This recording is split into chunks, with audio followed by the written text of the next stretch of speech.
చివరి రకం ఏంటంటే అధిక ప్రసంగం. ఇది 2 గంటల పైనుంచి ఎంతసేపు అయినా ఉంటుంది. ఇటువైపు గనులైన సేవకులు, ఇటువైపు చక్కని విశ్వాసులు, మీ అందరి ముఖాలు చూస్తూ ఉంటే నేనైతే అధిక ప్రసంగమే చెప్పాలనుకుంటున్నా. ఖచ్చితంగా నన్ను సిలువేస్తారనుకుంటా. సో మాక్సిమం నేను ఒక రేడియో టీవీ మధ్యలో ఉన్నటువంటి సమయాన్ని తీసుకుని మీకు 4 మాటలు చెప్పి ముగించడానికి ఇష్టపడతా. మంచిది. సంఘం యొక్క గొప్పతనాన్ని గురించి దైవచనులు మీరావాలనే గారు చాలా చక్కగా మనకు తెలియజేశారు. మాట్లాడుతున్నప్పుడు నిజమే కదా, యేసుక్రీస్తు వారి స్వరక్తపు చేత కొనబడినది, ఆయన రక్తము యొక్క స్థాయి విలువ కలిగింది దేవుడు మనకిచ్చిన చర్చ్ ఆఫ్ గాడ్ అనేటువంటి సంఘం. గట్టిగా చప్పట్లు ప్రభుకు స్తోత్రించింది. మాకిచ్చిన ప్రతి సంఘం దాని విలువ ఏంటి అంటే యేసుక్రీస్తు వారి రక్తం యొక్క విలువ స్థాయితో సమానం. అయితే ఒక 3 మాటలు చెప్పనివ్వండి. సంఘము అనేది, జాగ్రత్తగా వినండి, సంఘము అనగా సకల దీవెనలకు ముఖద్వారము. నమ్మిన వారి స్తోత్రం చెప్పండి. నీవు లోకములో నుంచి సంఘములోనికి ఎప్పుడైతే ప్రవేశిస్తావో అప్పటి నుంచి నీవు కోరుకున్న ప్రతి దీవెన దేవుడు నీకు రుచింపజేస్తాడు. చెప్పండి ఆమేన్. హల్లెలూయా. వినండి, సంఘము సకల దీవెనలకు ముఖద్వారం. రెండవది, సంఘము సకల రోగాలకి ఉచితముగా స్వస్థతనిచ్చే మల్టీ స్పెషాలిటీ హాస్పిటల్. బయట ఉన్నటువంటి వైద్యులు ఒక వ్యక్తి రోగానికి వైద్యము చేయలేక, వైద్యము అందక చేతులు ఎత్తేయవచ్చు, కానీ నీవు సంఘానికి వచ్చి దేవుణ్ణి దర్శించగలిగితే వైద్య శాస్త్రానికి అంతు చిక్కని రోగాలు సహితం ఉచితంగా బాగు చేయబడతాయి. స్తోత్రం చెప్పండి. హల్లెలూయా. చివరిగా నన్ను చెప్పనివ్వండి, సంఘము అనేది సంతోషానికి, సమాధానానికి, సదాకాలము దేవునితో నిలవడానికి దేవుడు మనకిచ్చినటువంటి ఒక ఉన్నతమైన నిలయము. హల్లెలూయా. ఈ విషయాలను మదిలో పెట్టుకొని దేనికైనా నువ్వు దూరం కావచ్చు, కానీ సంఘానికి ఎప్పుడు కూడా దూరం అవడానికి వీలు లేనే లేదు. స్తోత్రం చెప్పండి. హల్లెలూయా. మంచిది. నా వర్తమానానికి జస్ట్ ఇంట్రడక్షన్ లాగా ఈ మాటలు చెప్పాను. నేను చెప్పే ఆ కొద్ది తలంపులని మీ ముందు పెట్టడానికి నా గురించి, నా కుటుంబము పరిచయ నేపథ్యం గురించి 2 మాటలు చెప్పనివ్వండి. మొట్టమొదటిసారి వచ్చాను కదా మీ పొదిలికి. ప్రియులరా, నా పేరు అగస్టిన్. దేవుని సేవలో క్రైస్ట్ చర్చ్ అనేటువంటి పరిచర్యకి సంఘ కాపురిగా నియమితున్నాయి, కొనసాగుతున్నాను. మా స్వగ్రామము బేస్తవారిపేట. తెలుసా బేస్తవారిపేట ఎవరికైనా? రైట్. మా నాన్నగారు బెంజమిన్ గారు, మా తల్లి గారి పేరు మేరమ్మ గారు. వారికి 9 సంతానం. మొదటి వాడిని నేను, నా తరువాత చెల్లెలుంది, ఇంకిద్దరు తమ్ముళ్ళు ఉన్నారు. ప్రియులరా, మా నాన్నగారు AMZ అనేటువంటి ఒక మినిస్ట్రీలో బైబిల్ ట్రైనింగ్ చేసి అంతకు మునిపే రక్షణ పొందినప్పుడు ఒక సీనియర్ లారీ డ్రైవర్ గా ఉన్నారు. అయితే ఆ సేవ చేస్తున్నప్పుడు పిలిచి ఉచితంగా RTC డ్రైవర్ గా ఉద్యోగం ఇచ్చారు. దాన్ని చేస్తూ, పరిచర్య చేస్తూ, నమ్మకమైన సాక్షిగా ఉంటూ 1989లో యాక్సిడెంట్ లో ఆయన నెల్లూరు దగ్గర ఆన్ డ్యూటీలో చనిపోవడం జరిగింది. అప్పటికి మేము 9 పుట్టాము. నేను 6వ తరగతి చదువుతున్నాను. మా తర్వాత చెల్లెలు, తర్వాత 2 తమ్ముళ్ళు. చివరివాడు 9వ నెల పుట్టి ఉయ్యాల్లో ఊగుతుంటే టెలిగ్రామ్ వచ్చింది. మా నాన్న బ్రతికున్నంత వరకు లోకం గురించి నాకేమీ తెలియదు. లోకం ఇలా ఉంటదని తెలియదు. ఇల్లు, స్కూల్ ఇంతవరకు తెలుసు, చర్చి. అయితే నాన్న చనిపోయాక ఆయన చూపిన భక్తి ప్రభావము, నేర్పినటువంటి భక్తి ప్రభావం 1 సంవత్సరం పాటు నన్ను వెంటాడింది, భద్రపరిచింది. తర్వాత లోకముతో, లోక స్నేహాలతో నేను ముందుకు వెళ్ళుటను బట్టి అద్భుతంగా 8 2 సార్లు చదివాను. అప్పుడే మీకు అర్థమైపోయింది ఎలాంటి సిచ్యువేషన్ లో బ్రతికాను. అవన్నీ చెప్పడానికి వీల్లేదు, కానీ ఆ రోజుల్లోనే ఒక భయంకరమైనటువంటి జీవితాన్ని, దుర్భరమైన జీవితాన్ని, దాదాపుగా వారములో 7 రోజుల్లో 5 రోజులు మా తల్లి ఏడ్చేట్టుగా బ్రతికిన జీవితాన్ని నేను జీవించాను. అలాంటి టైంలో నా ఫ్రెండ్స్ బలవంత పెట్టారు. మా స్నేహితుడు మనోహర్ గారు ఇక్కడ మేబీ పిఈటి మాస్టర్ గా చేస్తాడు, ఆక్స్ఫోర్డ్ అనుకుంటాను. వారి మిస్సెస్ కూడా దీనా గారని దర్శిలో ఆమె పిఈటి మాస్టర్ గా ఉంటుంది, గర్ల్స్ గవర్నమెంట్ పిఈటి మాస్టర్ గా. ఆ మనోహర్ గారికి పెళ్లి కాలేదు, అతను బలవంత పెట్టాడు, ఒకసారి మా చర్చికి రావచ్చు కదా అని. అప్పుడు నేను బెస్తవారిపేటలో ఉన్న బాప్టిస్ట్ ఫీల్డ్ చర్చికి వెళ్ళడం ప్రారంభించాను. 1999లో నేను బాప్తిస్మం తీసుకున్నాను అక్కడే. తర్వాత ఒక 6 నెలలు పరలోకపు దేవదూతలాగా బ్రతికాను. నన్ను చూసిన వారందరూ వీడు మనిషేనా దేవదూత అన్నట్టుగా ఫీల్ అయ్యేవారు, అంత పరిశుద్ధంగా ఉన్నాను. తర్వాత మళ్ళీ పడిపోయాను 2002లో. అయితే 1999 తర్వాత మా నాన్నగారు యాక్సిడెంట్ లో చనిపోయారు కదండి. నేను మైనారిటీ తీరాను, మేజర్ అయ్యాను కనుక నాకు గిద్దలూరు డిపోలో ఆర్టీసీ మెకానిక్ గా ఉద్యోగం ఇచ్చారు. ఆ ఉద్యోగం చేస్తూ ఉండగా బ్రతుకేం మారలేదు గాని, గవర్నమెంట్ ఉద్యోగిగా చలామణి అవుతున్నాను గాని బ్రతుకు మాత్రం దుర్భరంగానే ఉంది. అలాంటి పరిస్థితుల్లో దేవుడు సడన్ గా నన్ను దర్శించాడు. ఆయనతో నాకు ఎన్కౌంటరింగ్ జరిగింది 2002 ప్రియులారా. మే 7వ తారీఖున నేను సంపూర్ణంగా దేవునికి నా జీవితాన్ని సమర్పించాను. జూన్ లో ఒక బైబిల్ కాలేజీలో ఇంటర్వ్యూలో సెలెక్ట్ అయ్యాను. జాబ్ రిజైన్ చేసి నేను బైబిల్ ట్రైనింగ్కి వెళ్ళాను. మా తల్లిగారు చాలా బ్రతిమాలింది. మా తల్లిగారు క్రిస్టియన్ అసెంబ్లీలో మంచి విశ్వాసిగా ఉంది వేస్తువారిపేటలో. చాలా వారించింది, నాన్న నువ్వున్నావు కదా అని చెప్పి ధైర్యంగా ఉన్నావు, ఉద్యోగం వచ్చింది కదా, మా కళలు పండాయి అని చెప్పేసి అనుకుంటున్న వేళ నువ్వేట్లా ఉద్యోగం పెట్టి సేవ అంటున్నావు. పలానా అంకుల్ చూడు ఉద్యోగం చేస్తూ సేవ చేస్తున్నాడు, పలానా అన్నయ్య చూడు జాబ్ చేసుకుంటూ సేవ చేస్తున్నాడు, నువ్వు కూడా అలానే ఉద్యోగం చేస్తూనే సేవ నేర్చుకుని సేవ చేయొద్దులే వెళ్ళొద్దు అని చాలా ట్రై చేసింది మా అమ్మ ఆపడానికి. ఎవరు ఆపలేకపోయారు. బైబిల్ ట్రైనింగ్కి వెళ్ళాను. ప్రియులరా 3 ఏళ్లు బైబిల్ ట్రైనింగ్ కంప్లీట్ చేశాను. అక్కడ నా సాక్ష్యము సంపూర్ణంగా వాక్యానికి దగ్గరగా ఉండేట్టుగా బ్రతికాను. ఆ తరువాత నా సాక్ష్యాన్ని చూసి బైబిల్ కాలేజీకి 1 year డీన్ గా అపాయింట్ చేశారు. అక్కడే ఉంచే ప్రయత్నంలో ఉన్నారు వాళ్ళు, నేను బాగా వర్క్ చేస్తున్నానని. అయితే 2006లో నాకు వివాహం నిశ్చయమైంది. కృష్ణా జిల్లా నూజివీడు ప్రాంతపు అమ్మాయి నన్ను వివాహం చేసుకోవడానికి దేవుడు ఏర్పరిచాడు. అయితే ఇందులో చెప్పుకోదగిన విషయం ఏంటంటే అందరికి పెళ్లి అవుద్ది కదా, దాని గురించి పెద్ద చెప్పాలన్నట్టుగా మీరు సీరియస్ గా చూస్తున్నారు. నేను దేవుడు పిలువగా ఉద్యోగాన్ని విడిచిపెట్టేసి వచ్చాను.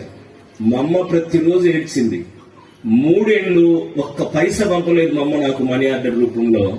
మీరు ఆలోచించండి, 3 సంవత్సరాలు బైబిల్ ట్రైనింగ్ ని ఎలా నేను పూర్తి చేసి ఉంటాను. ప్రతిరోజు దేవుని కృప నాకు తోడుగా ఉండేది.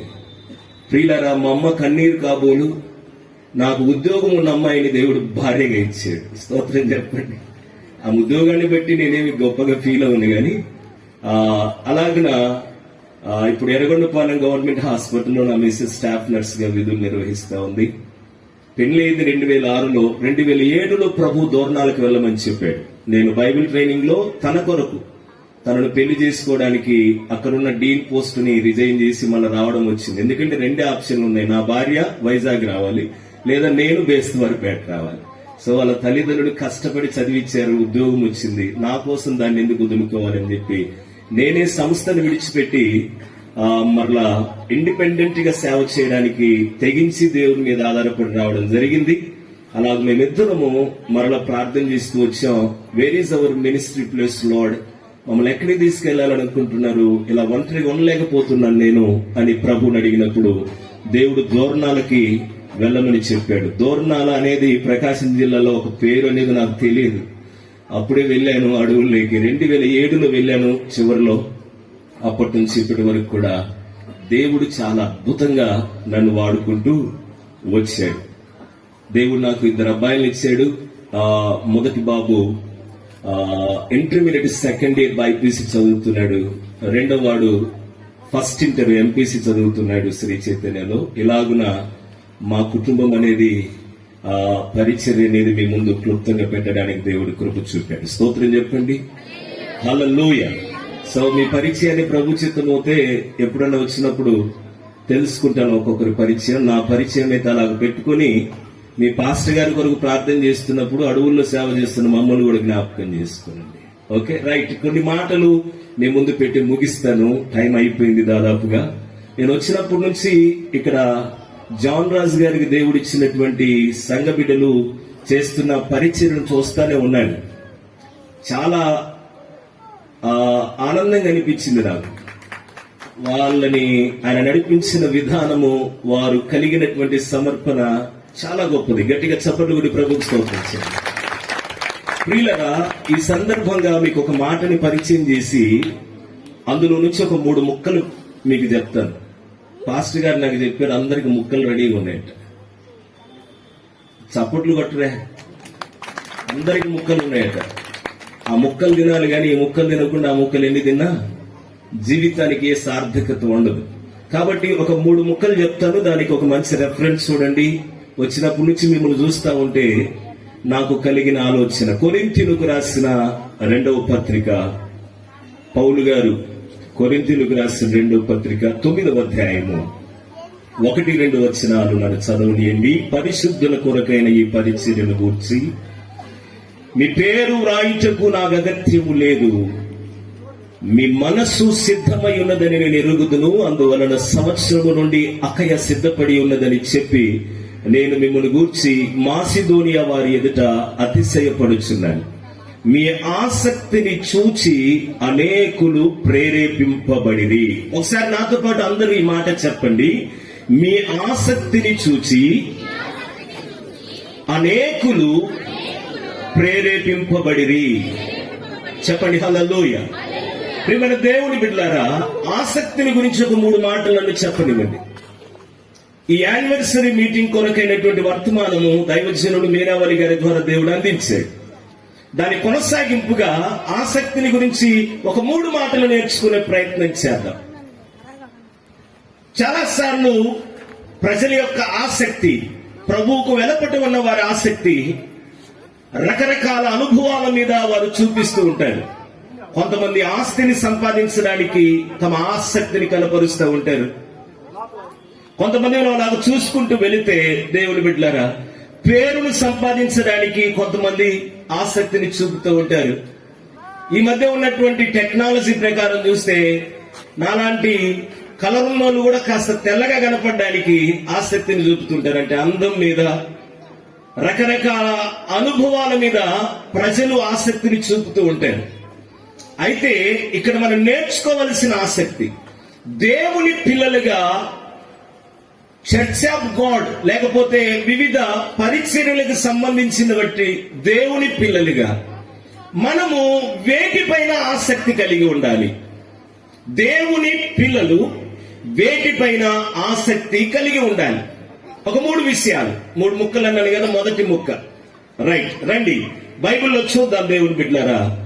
కీర్తనల గ్రంథము పెద్ద పాటల పుస్తకం అండి ఇది. అందులో 69వ పాట 9వ చరణం పొరపాటున పాడేరు. చదవండి 69వ కీర్తన 9వ చరణాన్ని చూద్దామా? కీర్తనల గ్రంథంలో నుంచి భక్తులారా, నీ ఇంటిని గూర్చిన ఆసక్తి నన్ను భక్షించుచున్నది. సరిపోతుంది. ఇది ప్రవచనం. క్రొత్త నిబంధనలోనికి వచ్చి మనం చూస్తే యోహాను సువార్త 2వ అధ్యాయము 17వ వాక్యములో ప్రభు అయిన యేసు క్రీస్తు వారి ద్వారా దాని నెరవేర్పును మనం చూస్తాం. ఆయన శిష్యులు ఇంటిని గూర్చిన ఆసక్తి నన్ను భక్షించునని రాయబడినట్లు జ్ఞాపకము చేసుకొనిరి. ఇక్కడ దేవుని పిల్లలు వేటిపై ఆసక్తి కలిగి ఉండాలి అనే దాంట్లో మొదటి విషయం, దేవుని సంఘము విషయములో ఆసక్తి కలిగి ఉండాలి. గట్టిగా స్తోత్రం చెప్పండి, చెప్పండి హల్లెలూయా, చెప్పండి హల్లెలూయా. ప్రియులారా, జాగ్రత్తగా విందాం. మనం దేవుని పిల్లలుగా, దేవుని దాసులుగా మనము వేటిపైన ఆసక్తి కలిగి ఉండాలి ఈ చివరి దినాల్లో అంటే దేవుని సంఘము విషయంలో మనము ఆసక్తి కలిగి ఉండాలి. దేవుని ఇల్లు అంటే దేవుని సంఘము. సంఘము యొక్క గొప్పతనాన్ని గురించి దైవజనులు మీరావళి గారు చాలా చక్కగా మాట్లాడారు. ప్రియులరా, ప్రభు యేసుక్రీస్తు వారు తన రెండవ రాకడలో ఆయన వచ్చినప్పుడు, మధ్య ఆకాశమునకు వచ్చినప్పుడు, మనం కట్టుకున్నటువంటి పెద్ద పెద్ద మందిరాలు, సుందరమైన మందిరాలు ఇక్కడే ఉండిపోతాయి. కానీ సంఘము మాత్రమే ఎత్తబడుతుందన్న వాస్తవాన్ని మనం వింటున్నాం. స్తోత్రం చెప్పండి, హల్లెలూయా. మరి మన ప్రయాస, మన గురి, మన గమ్యం ఎత్తబడుటకే కదా, ఆయనతో సదాకాలం ఉండుట కొరకే కదా.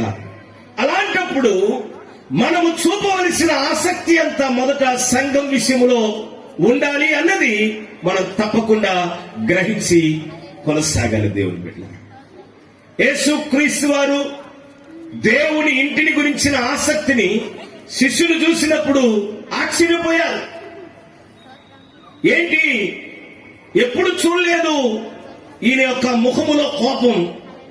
ఆయన ఎప్పుడు దీనుడిగా, దయను చూపేవాడిగా ఉన్నాడే, ఇప్పుడేంటి విరుచుకుపడుతూ ఉన్నాడు. కొరడా తీసుకున్నాడు. అక్కడ కొరడా తీసుకొని వ్యాపారం చేస్తున్న వాళ్ళందరినీ కూడా దురుమాడాడు. దేవుని బిడ్డలారా, ఇవి చూసినప్పుడు శిష్యులకు ఆశ్చర్యం వేసి లేఖనము గుర్తుకొచ్చింది. దేవుని ఇంటిని గుర్చిన ఆసక్తి నన్ను భక్షించుచున్నది అని కీర్తనలో పలకబడిన ప్రవచనం ఆనాడు శిష్యులు జ్ఞాపకం చేసుకొని తరువాత ప్రభు అయిన యేసుక్రీస్తు వారు చూపిన ఆసక్తిని వారు గమనించాక వారు కూడా ప్రేరేపించబడ్డారట. వారు కూడా ప్రేరేపించబడి తర్వాత దినాల్లో సంఘం విషయంలో వారు కూడా ఆసక్తి కలిగి ముందుకు వెళ్ళారు. ఈరోజు చాలా మంది భక్తులు దేవుని ఇల్లు, సంఘం విషయంలో ఎంత ఆసక్తిని చూపుతున్నారనేది ప్రశ్న. తమ భౌతికమైన సొంత గృహాలు, ఇళ్ల మీద ఆసక్తి చూపుతున్నాయి. ఇల్లు ఇలా ఉండాలి, అలా ఉండాలి, ఈ స్థాయిలో ఉండాలి, ఈ డిజైన్ లో ఉండాలి, ఇంత సుందరంగా ఉండాలి, లోపల ఉన్నటువంటి వస్తు సామాగ్రి, ఎవ్రీథింగ్, ఏది తక్కువడానికి వీల్లేదండి. ఏది తక్కువైన రాజీ పడరు ఈరోజు భక్తులు. తమ ఇల్లు సూపర్ డూపర్ గా ఉండాలి. రైట్, దానికి నేనేమి అబ్జెక్షన్ చెప్పట్లేదు. అదే విధంగా దేవుడి ఇంటి విషయంలో నీకు ఆసక్తి ఉందా? దేవుడి సంఘం విషయంలో నీవు ఎంత ఆసక్తి కలిగి ఉన్నావు దేవుని బిడ్డగా? పాత నిబంధన భక్తుడు దావీదు గారు మనకి రోల్ మోడల్ గా కనిపిస్తాడు. ఆయన మందిరం అనుకున్నాం. పాత నిబంధనలో హైలైట్ ఏంటంటే మందిరం, క్రొత్త నిబంధనలో గొప్పది ఏంటంటే సంఘం. సరే, దాన్ని కూడా సంఘంగా చూస్తే సంఘము కూడుకోవడానికి ఒక మందిరం అవసరమవుతే దాని విషయంలో దావీదు మనస్సు ఎంత గొప్పది అంటే, దినవృత్తాంతముల మొదటి గ్రంథంలోనికి వచ్చి మనం చూస్తే దేవుని బిడ్డలారా, దావీదు మనస్సు మనకు అర్థమవుతా ఉంది. 29వ అధ్యాయము 2-3 వచనాలు ఆయన అంటాడు, మందిరము మీద నాకున్న మక్కువ చేత, మన భాషలో ఇలాగంటే బాగుంటది, పిచ్చి. రాజైన దావీదుకి దేవుడితో గడపడం, సంఘానుభవం, మందిరానుభవం అంటే పిచ్చి. కట్టడానికి పిచ్చి, మక్కువ.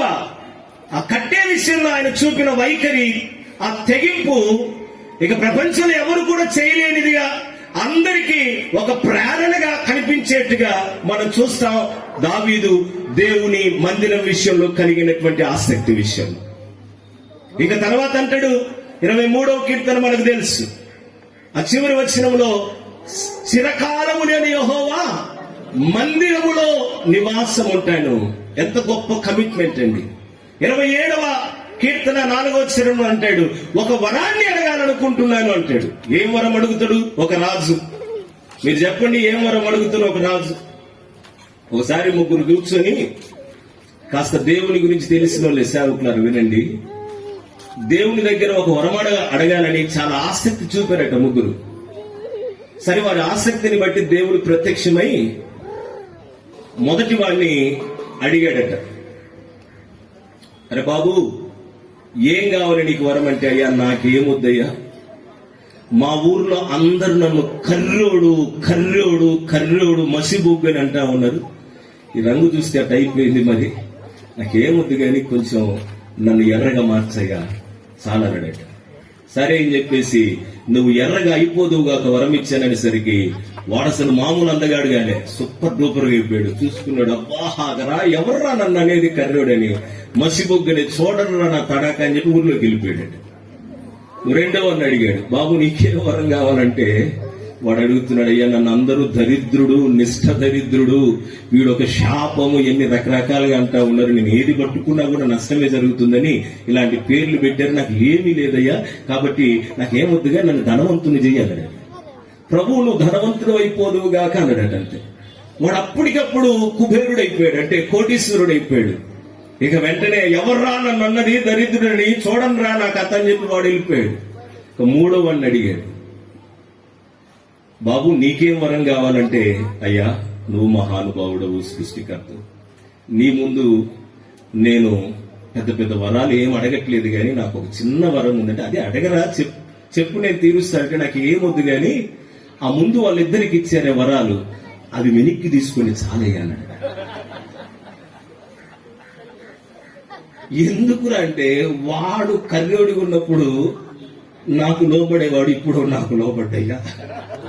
వీడు దరిద్రుడు ఉన్నప్పుడు నేను ఏం చెప్తే చేసేవాడు, నా దగ్గర బిస్కెట్ల కోసం వాటి కోసం, ఇప్పుడు వాడి కాళ్ళ దగ్గరికి నేను వెళ్ళలేదు, నాకేమొద్దా రెండు వెనక్కి తీసుకొచ్చా. దావీదు ఇలాంటి వరాలేమి అడగలే. స్తోత్రం చెప్పండి.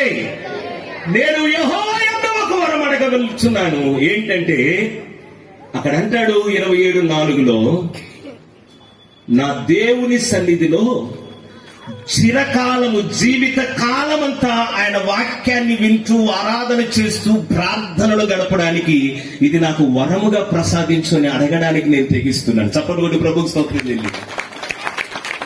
దావీదు దేవుని సంఘము విషయంలో అంత ఆసక్తి కనపరిచాడండి. అందుకనే దావీదు యొక్క ఆసక్తి నాటికి నేటికి మరెప్పటికీ కూడా అది అనేకులకు ప్రేరణ ఇచ్చేదిగా ఉంది. నబిని వారి స్తోత్రం చెప్పండి. పౌలు గారు అంటాడు, మీ ఆసక్తిని చూసి అనేకులు ప్రేరేపించబడి. చర్చ్ ఆఫ్ గాడ్ లో ఉన్నటువంటి బిడ్డలు జాగ్రత్త వినండి. పరిశుద్ధ సంఘమా, సంఘం విషయంలో మీరు కలిగిన ఆసక్తి, అక్కడ ఎన్ని సిద్ధపరుస్తా ఉంటే నాకు చాలా ఆనందం అనిపించింది.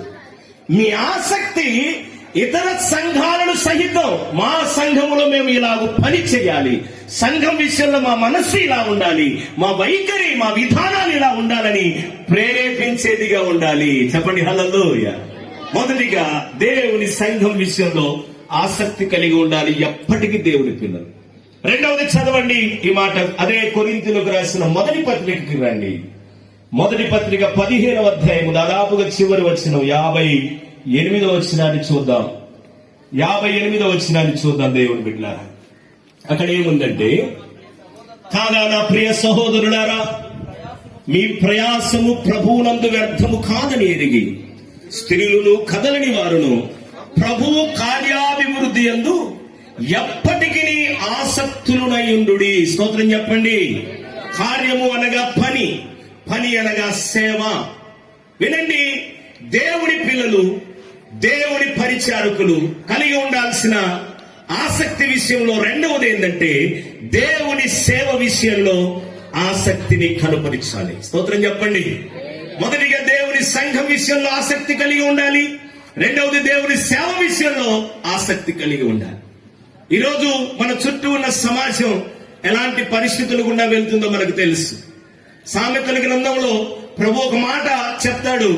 ఆయన నమ్మి వెంబడిస్తున్న బిడ్డలందరికీ ఒక బాధ్యతను గుర్తు చేస్తాడు. 24వ అధ్యాయం 11వ వచనంలో సామెతల గ్రంథము 24వ అధ్యాయం ఇలాంటి రెఫరెన్స్ తప్పకుండా చదివి ముందుకు వెళ్తే బాగుంటది అని సేవకునిగా నేను కోరుతున్నాను. 24:11 చూడండి ఒకసారి. చావునకై పట్టబడిన వారిని నీవు తప్పించుము, నాశనమందు పడుటకు జోగుచున్న వారిని నీవు రక్షింపు. సమాజంలో చాలా మంది ఎలా ఉన్నారట, చావునకై పట్టబడ్డారు, నాశనమందు నరకానికి పడే విధంగా జోగుచున్నారు, కొట్టుమిట్టాడుతున్నారు. రకరకాల పాపాల చేత వారి జీవితాలు అగమ్య గోచరంగా మారిపోయాయి, అతలాకుతలమైపోతా ఉన్నాయి, నెమ్మది లేకుండా బతుకుతున్నారు. ఇలాంటి విషయంలో సంఘమైన ఆసక్తి కలిగి సంఘంలో ఉన్న అనుభవాలు నేర్చుకున్న నీవు ఏం చేయాలంటే సేవ విషయంలో కూడా ఆసక్తి కలిగి ఉండాలి. నీ వంతుగా నీవు కొందరినైనా నాశనము నుంచి తప్పించడానికి, చావు నుండి జీవములోనికి దాటింపబడ్డానికి ఆసక్తి కలిగి ఉండాలి. చెప్పండి హల్లెలూయా, హల్లెలూయా.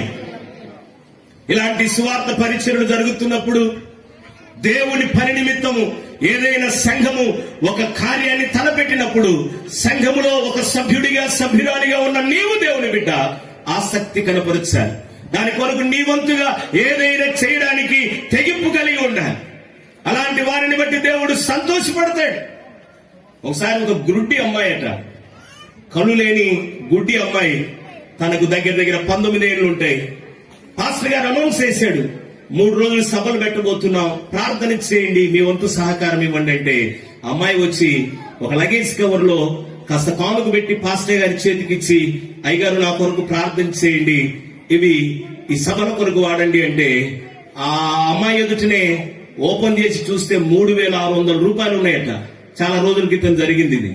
ఈయన షాక్ అయ్యాడు. నాకెవరు ఇంత డబ్బు ఇవ్వలేదు ఒక్కసారిగా, ఏదో 200, 150, 50 ఇచ్చేవాళ్ళు. ఈ అమ్మాయి ఇంత తీసుకొచ్చింది, ఇంట్లో ఏమైనా బలవంతంగా తీసుకొని వచ్చి ఇచ్చిందేమని డౌట్ పడుతూ, ఆ బిడ్డ ఏమనుకోవద్దు, ఈ డబ్బులు ఎక్కడి అమ్మా అని అడిగాడు తెలివిగా. ఆ అమ్మాయికి అర్థమైంది, పాస్టర్ గారండి ఇవి న్యాయమైన సొమ్మేనండి. అదేమ్మా ఎక్కడి నుంచి తెచ్చావంటే, నేను చేసే పని మీకు తెలుసు కదా, నేను దారాలు చుడుతూ దారాల కంపెనీలో పనిచేస్తాను కదండి, మీకు తెలుసు కదా. అవునమ్మా అంటే, పోయిన నెలంతా కూడా కరెంటు అంతరాయం వలన 1 నెల పైబడి కరెంటు సప్లై ఉండదని ప్రభుత్వం వారు తెలియజేసినప్పుడు మా కంపెనీ మూతపడకుండా, ఎందుకంటే ఆల్రెడీ చాలా ఆర్డర్స్ ఇచ్చాం, మూతపడకూడదని మా యజమానులు ఏం చేశారంటే, ఈ నెలంతా కూడా ఆ దారాలు చుట్టేటువంటి పని ఆగకుండా ఉండు నిమిత్తం ప్రతి ఒక్కరికి క్యాండిల్స్ కోసం 3,600 రూపాయలు ఇచ్చారండి. ఉదయం నుంచి 8 అవర్స్ వర్క్ చేయాలంటే ఒక క్యాండిల్ సరిపోదుగా, కొన్ని క్యాండిల్స్ పడతాయి. దాని ఖరీదు లెక్క కట్టి ఒక్కొక్క ఉద్యోగికి 3,600 ఇచ్చారు. నేను గుడ్డిదాన్ని కదా పాస్టర్ గారు, కరెంటు ఉన్నా చుడతాను, కరెంటు లేకపోయినా చుడతాను. ఈ సొమ్ము దేవుని పరిచర్యకు వాడండి, గట్టిగా చెప్పండి. సేవకు వాడండి పాస్టర్ గారు. సేవ విషయంలో ఆ చిన్నదాని ఆసక్తి ఎంత గొప్పదో చూడండి. అర్థమవుతుందా? నేను విన్నప్పుడు ఆశ్చర్యపోయాను, నేనే సిగ్గుపడ్డాను. ఒక ఆమె ముంబైలో చేపలు అమ్ముతూ, వీధుల్లో చేపలు అమ్ముతూ 800 మందిని చర్చకి తీసుకొచ్చిందట. గట్టిగా చప్పట్లు కొడి ప్రభువు స్తోత్రం చెల్లి. అర్థమైందా?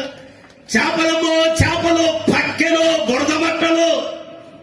అయ్యేనా మీ ఊర్లో ఉన్నాయి ఆ చేపలు? ఉన్నాయి. దేవుడికి వందనాలు. అలా వీధుల్లో అమ్ముకుంటూ 800 మందిని తమ సంఘానికి తీసుకొచ్చినటువంటి గడురాలు. అది విన్నప్పుడు నాకు భయం వేసింది. అయ్యి బాబోయ్, నేను చేయలేని పరిచయం చేసిందే, నేను చేయలేని సేవ చేసిందే అని ఆశ్చర్యపోయా.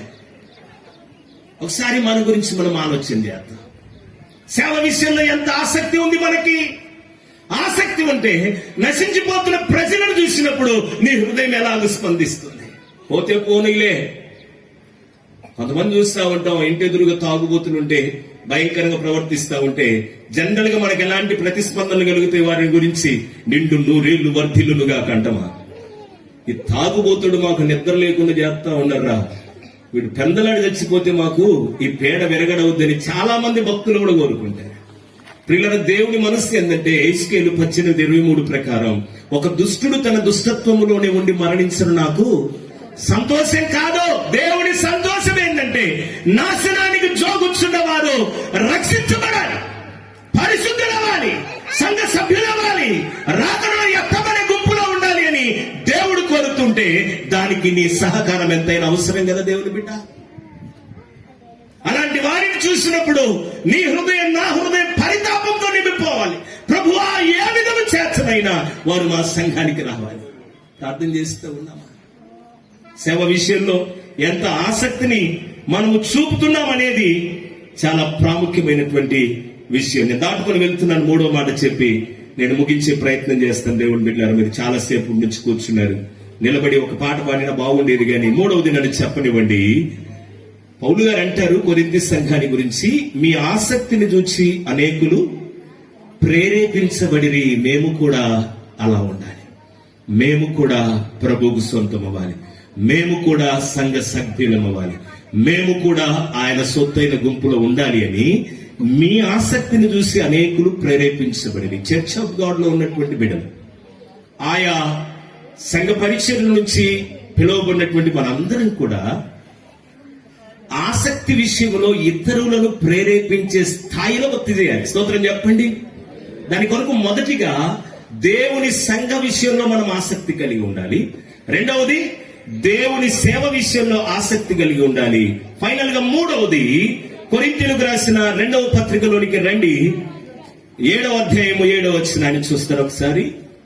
7వ అధ్యాయము 7వ వచనం. తీతు రాక వలన మాత్రమే కాకుండా అతడు మీ అత్యభిలాషను మీ అంగలార్పును నా విషయమై మీకు కలిగిన అత్యాసక్తిని మీకు తెలుపుచు మాకు తెలుపుతూ తాను మీ విషయమై పొందిన ఆదరణ వలన కూడా మమ్మను ఆదరించిన గనుక నేను మరి ఎక్కువగా సంతోషించి తిని. వినండి, తీతుని గురించి